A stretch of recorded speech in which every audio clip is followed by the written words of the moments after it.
बिहार के किसानों के लिए बड़ी खुशखबरी निकल के आ रही है। बिहार राज्य फसल सहायता योजना रबी 2025-26 के तहत गेहूं, मसूर, मक्का, चना, आलू, प्याज जैसे अन्य कई फसलों का फसल सहायता योजना का ऑनलाइन आवेदन प्रक्रिया शुरू कर दिया गया। इस योजना के तहत फसलों की क्षति होने पर प्रति किसान यानी कि एक किसान को अधिकतम 20,000 रुपये तक का अनुदान सहायता राशि दिया जाता है। तो बिहार राज्य फसल सहायता योजना रबी 2025-26 का आवेदन कैसे करें, आगे इस वीडियो में आपको स्टेप बाय स्टेप आवेदन करने की कंप्लीट प्रोसेस दिखाने वाला हूँ। वीडियो को आप ध्यानपूर्वक अंत तक देखते रहिए। सो मेरा नाम है राजकुमार और आपका अपना ही चैनल राजदिल पे आपका स्वागत है। तो चलिए वीडियो शुरू करते हैं। फ्रेंड्स, वीडियो आने से पहले हमेशा की तरह आपसे एक रिक्वेस्ट रहेगा, इस वीडियो को आप फेसबुक पे देख रहे हैं पेज को फॉलो कर लीजिए, यूट्यूब पे देख रहे हैं चैनल को सब्सक्राइब कर लीजिए। राज्य फसल सहायता योजना रबी 2025-26 का आवेदन करना चाहते हैं तो इसके लिए आपको सबसे पहले ये जो बिहार राज्य फसल सहायता योजना सहकारिता विभाग बिहार सरकार की आधिकारिक वेबसाइट है, इस वेबसाइट पर आपको आना होगा और इसके बाद यहाँ पे देख सकते हैं बिहार राज्य फसल सहायता योजना हेतु आवेदन रबी 2025-26। अब यहाँ पर आपको किसान पंजीकरण नंबर एंटर करना है और इसके बाद आपको सर्च विकल्प पर क्लिक कर देना है। लेकिन उससे पहले आप इस वेबसाइट पर कैसे आएंगे, किस प्रकार से आवेदन करना है, पूरी प्रोसेस जानिए। तो इसके लिए आपको सबसे पहले गूगल ओपन करना है और गूगल पे टाइप करना है rajhelps.in, ये लिख के आपको इस तरह से सर्च कर देना है। जैसे आप सर्च करें तो पहले नंबर में राज हेल्प्स वेबसाइट लिंक देखने को मिलेगा, इस पर आपको क्लिक कर देना है। क्लिक करते ही इस तरह से rajhelps.in की वेबसाइट पे आ जाएंगे। अब आपको इस तरह से स्क्रॉल करना है और यहाँ देखिए सरकारी योजना कैटेगरी देखने को मिलेगा। इसके ठीक नीचे यहाँ देखिए बिहार फसल सहायता योजना रबी 2025-26, इस आर्टिकल पे क्लिक करके इस आर्टिकल को ओपन कर लेना है। अब इस आर्टिकल में पूरी जानकारी के साथ पूरे विस्तृत रूप से बिहार फसल सहायता योजना रबी 2025-26 का आवेदन कैसे करें, आवेदन करने की अंतिम तिथि कब तक रखा गया, आवेदन करने के बाद कितना आपको लाभ मिलेगा, अन्य सभी जानकारी बताया गया। तो आप इन्हें एक एक करके पूरे बारीकी से पढ़कर आसानी से जान सकते हैं।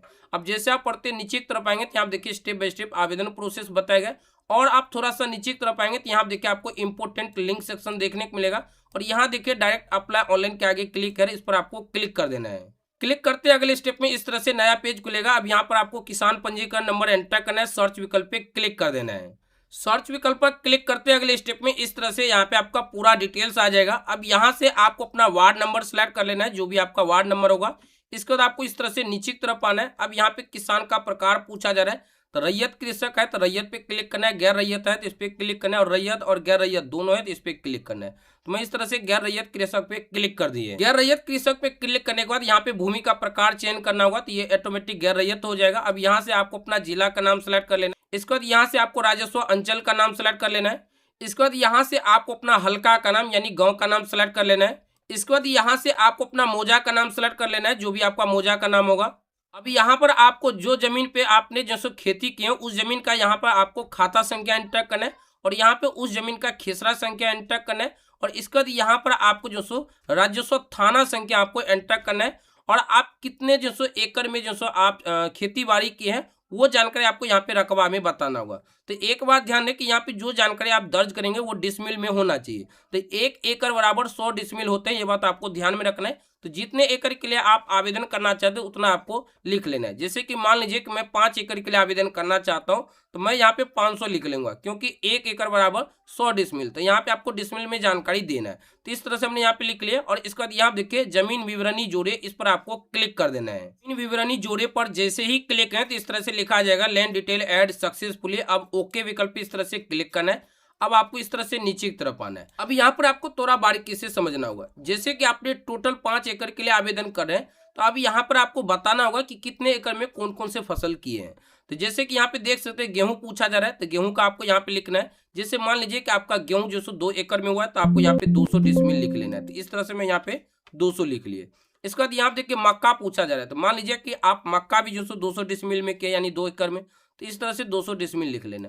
अब हो सकता है कि आप राई सरसों भी किए होंगे, वो हो सकता है कि आपका जो सो 1 एकड़ में, तो आपको यहाँ पे 100 डिसमिल लिख लेना है। बाकी इसी तरह से जितना भी फसल आप किए होंगे उस फसल का डिटेल भरना है। या फिर आप सिर्फ गेहूं और मक्का किए हैं तो इसमें गेहूं मक्का का भी आपको लिख लेना है। इसके बाद इस तरह से डिटेल भरने के बाद आपको क्या करना है, यहाँ देखिए घोषणा दिया गया, इस बॉक्स पे आपको इस तरह से टिक करना है और यहाँ पे जो भी कैप्चा कोड देखने को मिलेगा हूबहू वैसे कैप्चा आपको यहाँ पे एंटर करना है और इसको यहाँ देखिए सुरक्षित करें, इस पर आपको क्लिक कर देना है। सुरक्षित करे पर जैसे ही क्लिक करें तो अगले स्टेप में आपका किसान पंजीकरण में जो भी मोबाइल नंबर लिंक होगा उस मोबाइल पर 4 डिजिट का ओटीपी जाएगा। ओटीपी आपको यहाँ पे एंटर करना है और इसके बाद यहाँ पे देखिए फाइनल सबमिट, इस पर आपको क्लिक कर देना है। फाइनल सबमिट पर जैसे ही क्लिक करें तो आपका सफलतापूर्वक आवेदन हो जाएगा।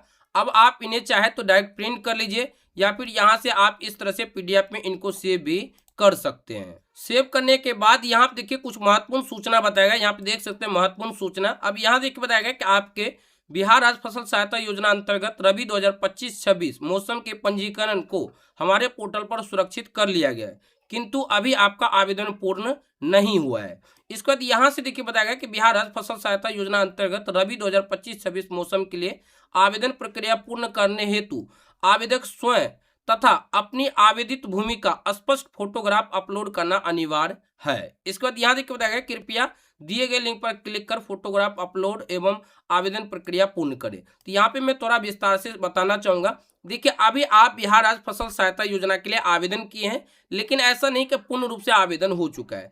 आवेदन होने के बाद पंचायत योग्य सूची जारी किया जाता है। अगर आपका पंचायत योग्य पाया जाएगा तब आपको खेतों पर जाकर किसान सलाहकार के माध्यम से फोटो खिंचवाना होगा, वेरिफिकेशन कराना होगा और वेरिफिकेशन होने के बाद आपको जो सो बिहार राज्य फसल सहायता योजना अंतर्गत सहायता राशि दिया जाता है। सो ये एक जानकारी थे। उम्मीद है ये वीडियो आपको बेहद पसंद आएगा। वीडियो पसंद आए तो लाइक कीजिए, अपने दोस्तों के साथ इस वीडियो को शेयर कीजिए। आपके मन में कोई सवाल तो नीचे कमेंट बॉक्स में आप बेझिझक हमसे पूछ सकते हैं।